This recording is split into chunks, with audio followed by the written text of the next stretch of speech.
രക്ഷിതാക്കളെ, പ്രിയ അധ്യാപകരെ, പൊതുവിദ്യാലയം നാടിന്റെ സമ്പത്ത് എന്ന വിഷയത്തെ ആസ്പദമാക്കി കുറച്ചു കാര്യങ്ങൾ നിങ്ങളുമായി പങ്കുവെക്കാൻ ഞാൻ ഉദ്ദേശിക്കുന്നു.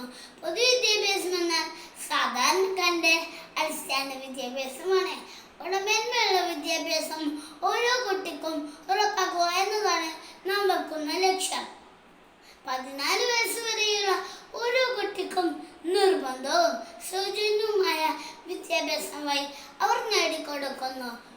ഓരോ കുട്ടിയുടെ ജീവിതത്തിൽ അവർ നേടുന്ന മഹത്തായ ഒരു കാര്യമാണ് വിദ്യാഭ്യാസം എന്നത്.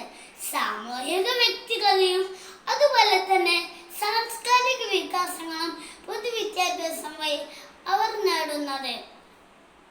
സമൂഹത്തിന്റെ വിവിധ മേഖലകളിൽ നിന്ന് വരുന്ന വ്യത്യസ്ത നിലവാരത്തിലുള്ള കുട്ടികളുമായി ഇടകലർന്ന് അവയെ വേണ്ടപോലെ മനസ്സിലാക്കാനും തിരിച്ചറിയാനും പൊതുവിദ്യാഭ്യാസം വഴി അവർ നേടുന്നത്. ഓരോ കുട്ടിയിലും സ്നേഹവും അനുകമ്പയും സഹാനുഭൂതിയും സഹജീവികളോടുള്ള കാരുണ്യം എല്ലാം അവൻ അറിയുന്നതും മനസ്സിലാക്കുന്നതും പൊതുവിദ്യാലയത്തിൽ നിന്നാണ്.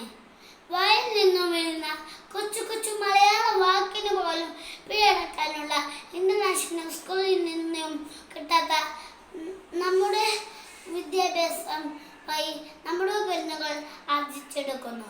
ഇത്രയും പറഞ്ഞുകൊണ്ട് എൻ്റെ പ്രസംഗം ഞാൻ നിർത്തുന്നു. ജയ് ഹിന്ദ്.